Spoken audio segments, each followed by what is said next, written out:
Tio ini menganut butir-butir Pancasila atau tidak? Ya dia Tio ini menganut butir-butir Pancasila atau tidak? Ya dia menganut butir Pancasila. Yang tidak menganut butir Pancasila itu koruptor. Yang tidak menganut butir Pancasila itu mereka yang nepotis. Yang tidak menganut butir Pancasila itu adalah mereka yang berkuasa 3 jabatan sekaligus. Yang bertentangan dengan sila Pancasila itu adalah Anda seorang profesional di bidang pertahanan, jangan ikut cawe-cawe di bidang sipil. Uang nggak ada, ya kan? Program semuanya serba pusat, jadi uang daerahnya dibuat untuk program pusat yang membuat nama Pak Prabowo populer gitu ya. Sementara mereka harus menanggung kekeluhan masyarakat. Pak, tiba-tiba ada keracunan. Pak, tiba-tiba sekolah kita digusur katanya buat bangun koperasi Desa Merah Putih gitu. Nggak ada dialog ini. Tiba-tiba aja pemerintah pusat potong sekian. Nah, efeknya adalah ya kepala daerah itu nggak bisa melakukan apapun. Mereka udah berkuasa hampir 2 tahun loh Pak Abraham nih. Tapi kan umumnya orang mengatakan nggak ada pembangunan. Apa akibatnya? Akibatnya secara politik mereka nggak diuntungkan. Karena mereka nggak melakukan pembangunan. Yang ahli-ahli pembangunan yang ada itu tadi ada ancaman kepada guru honorer, ada ancaman kepada pegawai P3K gitu. Kan itu kalau kemudian dinonaktifkan gitu ya, atau gajinya nggak dibayar, efek politiknya tinggi kepada kepala-kepala daerah ini. Padahal karena uangnya yang ditahan oleh pemerintah pusat gitu. Ya, itu satu persoalan tuh Pak Abraham. Nah, persoalan yang lain apa gitu? Programnya semua datang dari pusat. Pemerintah daerahnya dilewatin aja. MBG itu kan mereka dilewatin. Koperasi Merah Putih? Mereka dilewatin. Kan namanya koperasi desa Merah Putih. Ini kan koperasi aja. Kan saya kira ahli-ahli koperasi udah menjelaskan ini di luar konsep yang disebut dengan koperasi nih. Kan kira-kira gitu. Nah, ada sekolah rakyat, mereka juga dilewatkan. Jadi kepala daerah itu hanya penonton dari program-program unggulan pemerintah pusat. Kalau program ini sukses lah, yang dapat nama Pak Prabowo. Kepala daerah itu penonton. Dia nggak dapat apa-apa juga dari tingkat kesuksesan MBG itu. Saya lebih mendengar kritik publik terhadap kunjungan yang sudah dilakukan, hampir ada yang menyebut 54 kali, ada yang menghitung 51 kali ya, selama kurun 1 tahun 6 bulan terakhir yang dilakukan oleh Presiden. Sebagaimana kita ketahui ya, kritik-kritik itu sekarang mulai ditanggapi oleh berbagai pihak dari pihak pemerintah, mulai dari Seskap ya, kemudian juga anggota DPR ya, lalu juga tentu anggota-anggota partai dari Gerindra yang menyikapi ya berbagai kritik publik terhadap kunjungan Presiden yang seperti tidak ada takaran pastinya itu.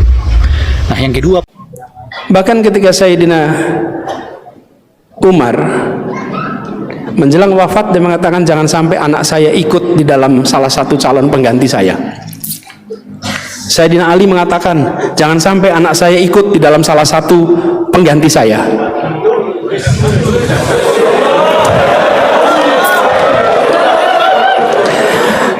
Waktu itu belum ada MK.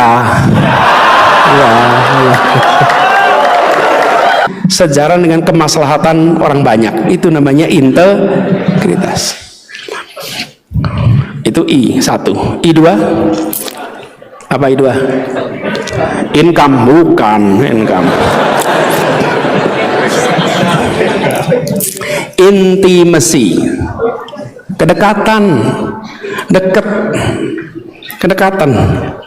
3 itulah yang membuat namanya amanah itu.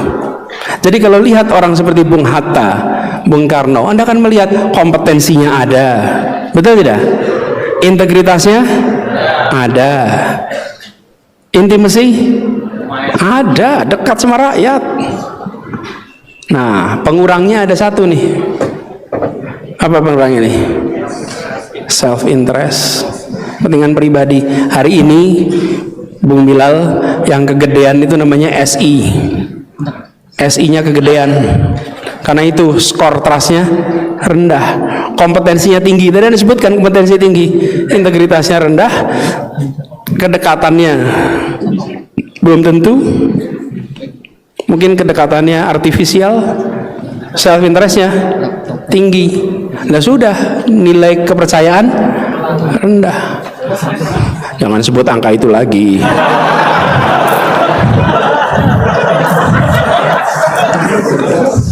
Saya aja nggak ngulang, nanti masalah nanti kan. Nah, jadi saudara sekalian, kita jaga itu semua. Apa yang dikatakan Bilal itu benar. Saya ingin sampaikan satu hal yang hilang di Republik ini. Selain itu adalah meritokrasi. Meritokrasi. Masuk ITB, meritokrasi tidak? Anda jawab itu sendiri. Ketika kita menerapkan meritokrasi, itu yang tadi saya sampaikan. Ketika 4 khalifah itu dipilih, meritokrasi tidak musyawarahnya itu. Musyawarah. Ketika Abu Bakar As-Siddiq radhiyallahu anhu dipilih, itu berdasarkan surah. Sayyidina Umar, Sayyidina Uthman, Sayyidina Ali, itu meritokrasi, rapat, diskusi, dicari yang terbaik di antara semua. Bahkan ketika Sayyidina Umar menjelang wafat, dia mengatakan jangan sampai anak saya ikut di dalam salah satu calon pengganti saya. Sayyidina Ali mengatakan jangan sampai anak saya ikut di dalam salah satu pengganti saya.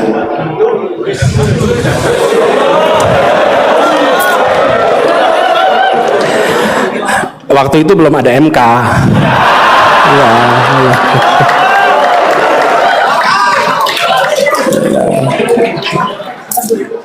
Untung belum ada MK. Waktu itu dikatakan jangan sampai anak saya menjadi salah satu. Jangan. Anda pilih semuanya, meritokrasi. Itulah sebabnya kenapa kita harus jaga. Tapi juga jangan kalau ada yang berprestasi hanya karena dia anaknya lalu dihambat. Kalau dia berprestasi hanya karena dia keponakannya dihambat, jangan juga. Kalau meritokrasi artinya tidak dipandang. Walaupun dia anak, walaupun dia keponakan, kalau baik adalah baik, kalau tidak adalah tidak. Saya pernah dengar cerita rekrutmen di sebuah Kementerian Luar Negeri. Ada salah satu anak pejabat tingginya mendaftar. Salah satu pejabat paling tinggi di kementerian itu, di Kementerian Luar Negeri, mendaftar menjadi diplomat, dan anaknya, kan ayahnya adalah diplomat karir, anaknya bisa lebih dari 2 bahasa, daftar dan tidak lolos. Dan ketika tidak lolos, semuanya bangga. Bukan bangga karena dia nggak lolos, bangga karena ada sistem meritokrasi. Dia ujian lagi tahun berikutnya, ujian lagi waktu. Halo teman-teman, jumpa bersama saya di Politik Dangi ya. Ini menarik sekali teman-teman, bagaimana debat panas antara Farhad Abbas dan Ray Rangkuti ya, terkait dengan Tio Ardianto, mantan BEM UGM ini teman-teman. Jadi Tio Ardianto ini beberapa waktu ini sempat viral sekali ya. Bagaimana keberanian Tio Ardianto tentu nggak kaleng-kaleng teman-teman. Tio ini ya bisa dikatakan mahasiswa yang sangat berani, mahasiswa yang sangat luar biasa, mahasiswa yang sangat fenomenal teman-teman. Kali ini bagaimana Tio Ardianto ya membuat para elit tentu kepanasan. Yang menarik adalah ketika Farhad Abbas ya dalam sebuah perdebatan di televisi teman-teman, itu mengatakan dengan memberi pertanyaan kepada Ray Rangkuti ya, apakah Tio Ardianto itu mempunyai nilai-nilai Pancasila ya kan? Ya, apa yang disampaikan oleh Farhad Abbas ini tentu sepertinya tendensius teman-teman. Pertanyaan yang seolah-olah menyudutkan Tio ya, seolah-olah meragukan Pancasilanya Tio ya. Apa yang terjadi ya? Bagaimana Ray Rangkuti kemudian membalas dengan menohok Farhad Abbas. Ray mengatakan justru yang dipertanyakan adalah mereka-mereka yang korupsi, mereka-mereka yang mencuri uang rakyat ya, yang merugikan rakyat, merugikan negara. Ini kan itu yang harus dipertanyakan, kata Ray teman-teman. Menurut saya ini adalah jawaban yang sangat luar biasa dari Ray Rangkuti ya kan. Kenapa? Karena bagaimana Ray ini membela Tio teman-teman. Tio itu adalah anak muda yang menurut saya sangat berani ya. Bagaimana ia membongkar ya kejanggalan-kejanggalan yang terjadi selama BGN dipimpin oleh Dahlan Indrayana ya kan. Kejanggalan-kejanggalan yang tidak bisa dipecahkan oleh siapapun. Ya perlu ada keberanian dari masyarakat ya. Yaitu Tio Ardianto yang betul-betul menyuarakan aspirasi, menyuarakan bagaimana menyampaikan kritikan teman-teman sehingga apa? Sehingga dan kemudian kan ditahan. Bagaimana menurut kalian?